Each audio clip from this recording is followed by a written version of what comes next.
Hello. Sorry if I'm not as articulate as I could be. It's weird to see you guys in person.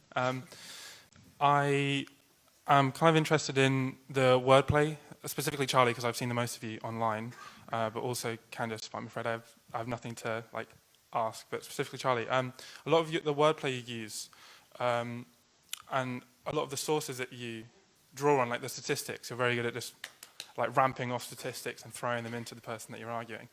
I was wondering, where do you collect your sources, and do you make them easily accessible?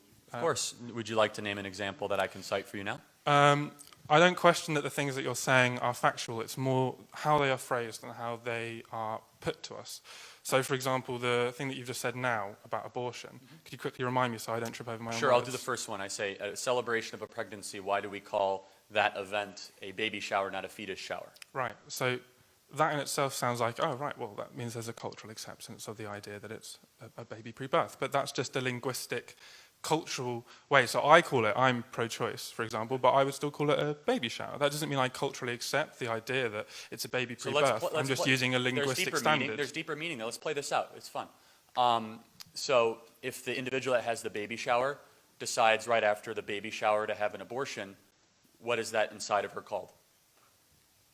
I don't want to do this, if that's all right. I don't want to do abortion. I know, but you see all of a sudden your argument can I use a different up? example if abortion is kicking up too much dust? Say that again. Can I use a different example Sure, of a fact? that's fine. Okay, that's so fine. Perfectly fine. The first thing I saw with you in was your political debate with Hassan. Yeah. That was the first thing I saw of you. And you said, you'll probably still remember it, but it was that the worst 10 cities in America were run by Democrats. Yeah, the poorest, most murderous. Yeah. Right. So I looked it up because I wanted to read up on it, and there wasn't a source in the video mirror I'd seen. And that was correct. But it was also correct that of the top 10 cities, most of them were Democrat. And across the board, on average, most cities are Democrat. So the fact that you took it out of the entirety of the fact, which is that most cities are Democrat, the top best cities are Democrat, and the worst cities are Democrat, and you chose to only say that the worst cities are Democrat. Top best cities are Democrat? Well, so he means the most he means the wealthiest. In the same way that, yeah. So the study that I found that mirrored your statistic said that. So cities tend to be more, urban areas tend to be more to the left, just as they are. But when Republican mayors are actually allowed the chance to govern, the results are remarkable. And so let's juxtapose cities versus states, or even if you want to extrapolate what my argument was really talking about. In the laboratory of democracy theory, which we all believe in, which is when certain states are allowed to have juxtaposed policies and contrast against each other, you see huge differences. So the most prosperous, most job-creating, most entrepreneurial states are ones with Republican governors and low-tax, low-regulation type policies. And there is a correlation between the most murderous, the most dangerous, and the most honestly hopeless areas, and Candice grew up in one of them, are almost always dominated by Democrats. But when those Republican policies are actually allowed to be instituted, those communities turn around quite quickly. So. And another one was that you said, I think it was the life expectancy in Cuba was 15 years lower than that in the United States. Yeah, if the government doesn't kill you, right. Right, democide. But I looked it up as well, and I found there was no information on that. And in fact, the Google definition, which draws on, it cites many different studies, and it fills it all in and it pulls it all together, and it chooses the most reasonable response that's backed up by facts and logic. It said that it was actually a year older than the US. So how do you, especially point. When you're I think it's called galloping, when you're throwing so many points in a debate, do you not think it's unfair and unreasonable and maybe at points even manipulative to be phrasing things in a certain way that might be, when beyond scrutiny, it's like me who had to Google all of these statistics, which pan out to be not as obtrusive and anti-left as you say they are? Do you not think that's at the worst incompetent, and at the best incompetent, and at the worst malicious? So you're entitled to your own opinion, not entitled to your own facts. Let's talk about the Cuban one. I reject the own Cuban government's health statistics completely and totally. I don't believe the socialist governments of Cuba's health statistics that they submit to the World Health Organization or the United Nations, because objective, independent analysis of their own health standards are nearly 20 to 30 years behind life expectancy that their own government produces. So what you're looking at is corroborated by people that want it to be true, And we can have a 30-minute discussion over whether you believe the Cuban health statistics. But the answer is, show me another statistic of anything I've talked about in the 300 hours that Candace and I have done, public speaking.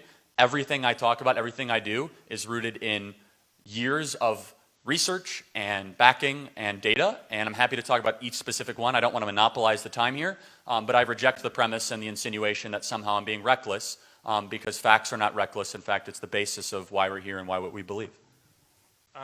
You successfully pivoted away from the intention of my question, which wasn't the factual nature of the statements you were saying. It's the way that you phrased them. So I phrased them effectively, and that should be a problem?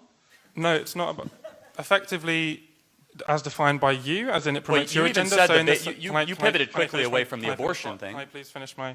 Happy to, yeah. I pivoted away from the abortion thing, not because I didn't want to talk about it, but because it made me uncomfortable to do so. Do you think it's effective the way I worded it, because maybe it made you think a way you never had to think before? The point is, I could do that for every issue. It's more that, so you say oh, we shouldn't trust the Cuban health statistics because they've got an agenda to promote, and that probably makes a lot of sense.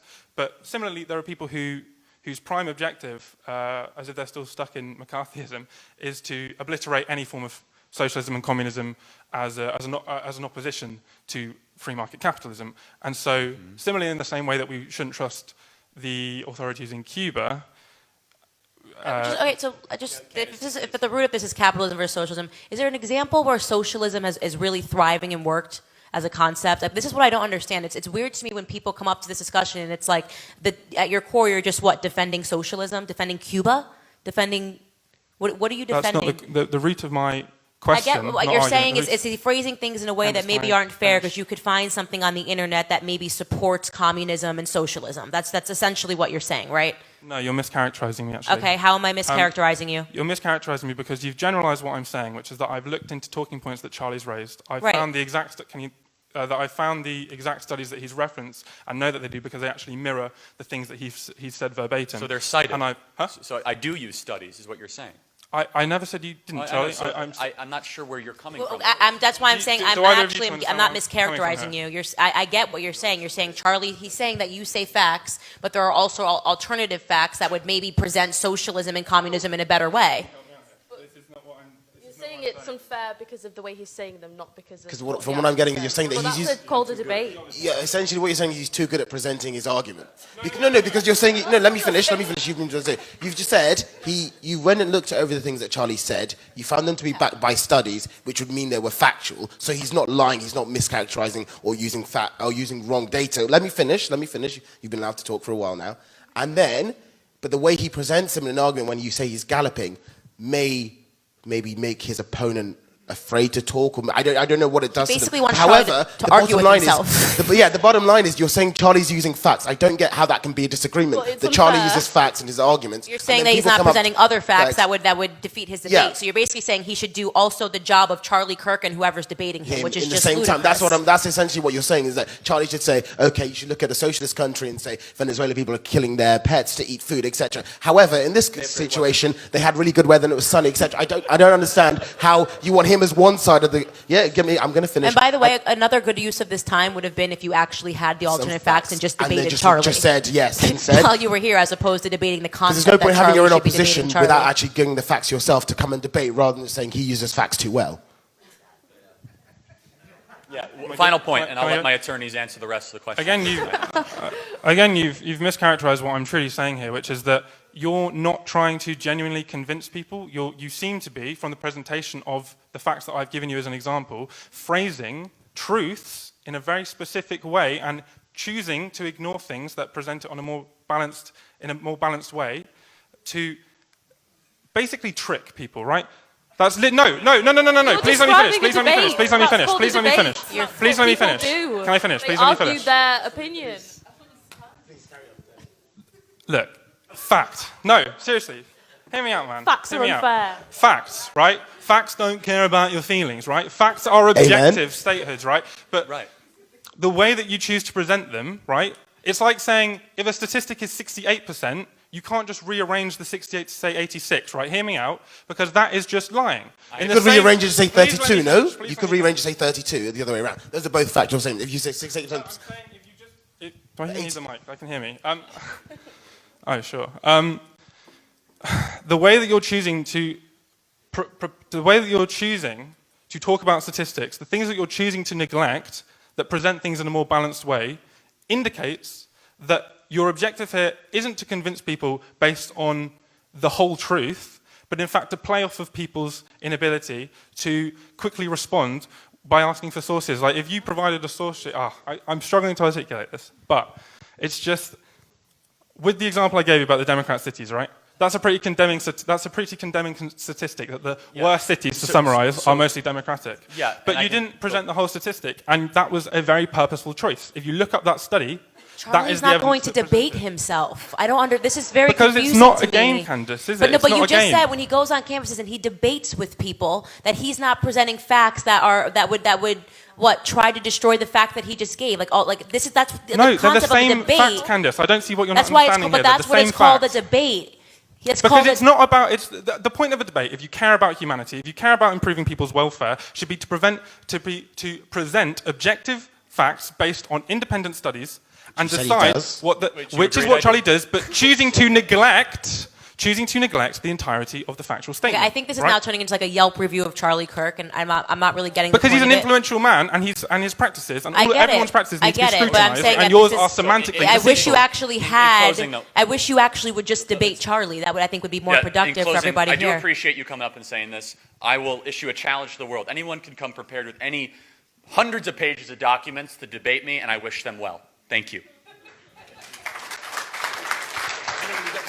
It's absolutely vital we expose the far left in our institutions and continue our work on campus and across the UK and in defending both free speech and conservative values. So please help us by clicking the subscribe button. Thank you.